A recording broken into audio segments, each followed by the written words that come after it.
था आपके लिए कुछ भेजूं तो नहीं। और 10 बजे रात को गुड नाइट सर, प्लीज अच्छे से सो जाइए।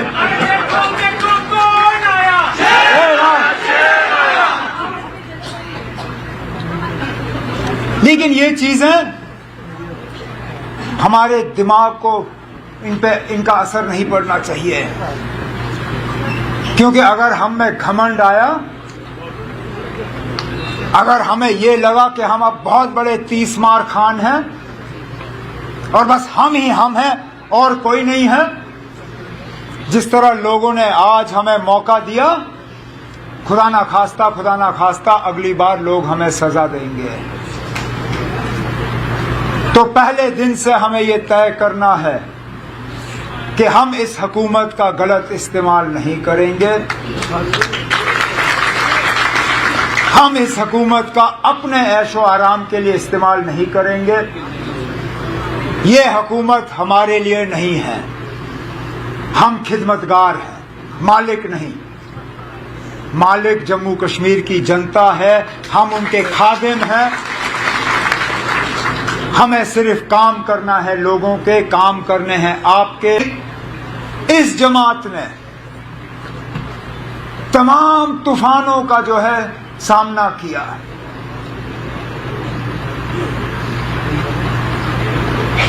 वो कहते हैं ना, फनूस बन के जिसकी हिफाजत हवा करे, वो शमा क्या बुझे जिसको रोशन खुदा करे। हमें बुझाने में मुझे बताएं ना, कौन सी कसर बाकी रखी गई थी। लेकिन कोई सोच भी नहीं सकता था कि इलेक्शन के बाद ये नतीजा होगा। और मैं जम्मू कश्मीर के लोगों को आज इस स्टेज के माध्यम से सलाम करना चाहता हूं, जिस तरह उन्होंने अपने वोटों का इस्तेमाल किया और समझदारी से अपने नुमाइंदे चुने। अब क्या हमें और सीटें मिल सकती थी? बिल्कुल। क्या हम उम्मीद कर रहे थे कि इससे ज्यादा हो? शायद अपने से नहीं, लेकिन दूसरों से। लेकिन एक एक सीट जो आज हमारे पास है, मैं उसके लिए दिल की गहराइयों से जम्मू कश्मीर के वोटरों का शुक्रगुजार हूं। और उसके बाद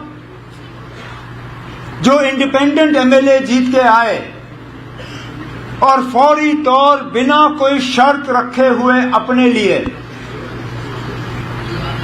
हमारे इस कारवां के साथ जुड़ गए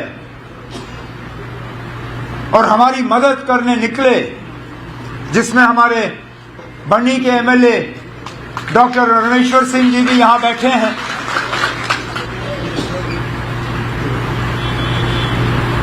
इलेक्शन के बाद जब इनसे मुलाकात हुई, जब बाकियों से मुलाकात हुई, इनमें से एक ने भी अपने लिए नहीं मांगा। जब बात की तो जम्मू कश्मीर के आवाम के हवाले से बात की, अपने असेंबली सेगमेंट के हवाले से बात की, अपने डिस्ट्रिक्ट के हवाले से बात की और कहा कि लोगों के जो मुतालबे हैं, मुश्किलात हैं, उनका अब हल होना चाहिए। हम बेसब्री से इस दिन का इंतजार करते रहे। 2018 में लोगों की चुनी हुई हुकूमत जब चली गई, तो तब से लेके आज तक लोगों ने दरबदर की ठोकरें खाई, मुसीबतों का सामना किया, उनकी आवाज कहीं पहुंची नहीं। मायूसी, परेशानी, दुख, दर्द। लेकिन आज मैं जम्मू कश्मीर के लोगों को ये यकीन दिलाना चाहता हूं कि अब आपकी सुनवाई होगी। आपकी आवाज अंधेरे में गायब नहीं होगी। आपके मुतालबे नहीं रहेंगे। आपके मुश्किलात जो हैं इंशाअल्लाह आगे जाके उन मुश्किलात को हम हल करके ही अपने आप को दोबारा लोगों के सामने पेश करेंगे। इलेक्शन के नतीजे निकले ही नहीं थे कि हमारे कुछ मेहरबान ये शोशा डालना शुरू कर गए थे कि आप जम्मू का कुछ नहीं होगा, जम्मू को नजरअंदाज किया जाएगा, जम्मू को सजा दी जाएगी कि उन्होंने नेशनल कॉन्फ्रेंस के उम्मीदवार या कांग्रेस के उम्मीदवार को यहां से चुना नहीं। और मैंने पहले दिन से कहा, मैंने कहा यह हुकूमत सबकी होगी, इसमें नुमाइंदे सबके होंगे, इसमें आवाज सबकी होगी और हम खिदमत सिर्फ उन लोगों की नहीं करेंगे जिन्होंने नेशनल कॉन्फ्रेंस या अलायंस को वोट दिए। हम अगर खिदमत करेंगे तो पूरे जम्मू कश्मीर की आवाम की खिदमत करेंगे। डिप्टी सीएम बनाना कोई मजबूरी नहीं थी ना।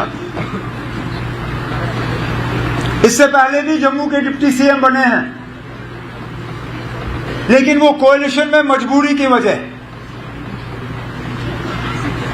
मुफ्ती मोहम्मद सैयद साहब अल्लाह मगफिरत करे उन्हें, जब वो वजीर आला बने तो कांग्रेस के साथ उनका अलायंस था, अलायंस को उन्होंने औहदे देने थे।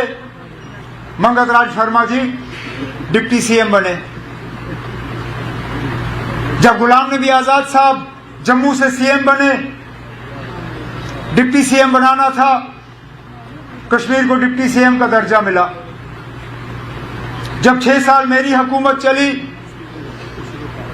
वजीर आला के तौर पे, मैंने जम्मू कश्मीर की खिदमत की।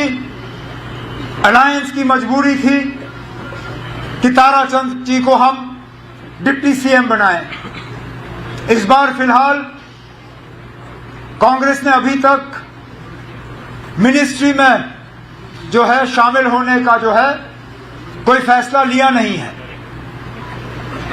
लेकिन हमने तब भी डिप्टी सीएम बनाया और डिप्टी सीएम भी उसी पार्टी का जिस पार्टी का सीएम। ये उन लोगों के लिए जवाब है जो पिछले इलेक्शन में नेशनल कॉन्फ्रेंस के खिलाफ उंगली उठा के कहते थे कि ये मुसलमानों की पार्टी है, इस पार्टी में मुसलमानों के अलावा किसी के लिए जगह नहीं। कहते थे ये कश्मीरियों की जमात है, यहां जम्मू का कोई नहीं होगा। कहते थे ये खानदानी राज वाले लोग हैं, इनको खानदान के अलावा कुछ दिखता नहीं। जब डिप्टी सीएम बनाना था, जम्मू से बनाया, हिंदू बनाया और मेरे खानदान से उसका कोई लेना देना नहीं है।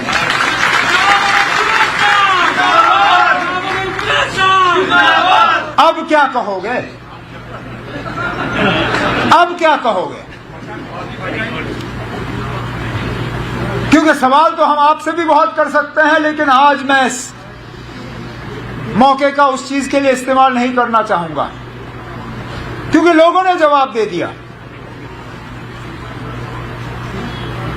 जिस तरह डिलिमिटेशन कराई गई थी ताकि एक पार्टी को उसका फायदा हो, जिस तरह रिजर्वेशन में तब्दीली लाई गई ताकि एक पार्टी उसका फायदा ले, जिस तरह हुकूमत ने अपने मशीनरी का इस्तेमाल किया ताकि एक पार्टी को फायदा हो, उसका नतीजा आपके सामने है।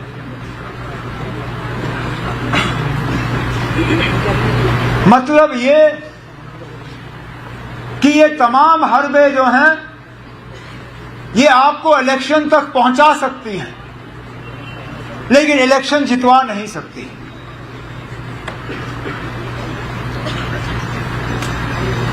लेकिन आसान काम मुझे लगता है हमने कर दिया है यहां तक पहुंच के। अब हमारे लिए मुश्किल काम शुरू हो जाता है, क्योंकि हमने लोगों की उम्मीदों के बराबर उतर आना है। हमने लोगों के मुश्किलात हल करने हैं, हमने यहां की परेशानियों को दूर करना है, हमने लोगों की शिकायतों को कम करना है।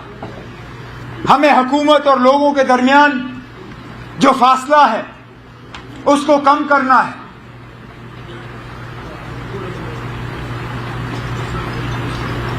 अब सगोत्रा साहब ने अपनी तकरीर में जम्मू के हवाले से बहुत सी बातें की कि ये भी मुद्दा है, ये भी है, ये लोग इस बात पे नाराज हैं, उस बात पे नाराज हैं। लेकिन मैं मजबूर होता हूं पूछने पे, ना अब ये नाराजगी पोलिंग बूथ में हमें नजर क्यों नहीं आई?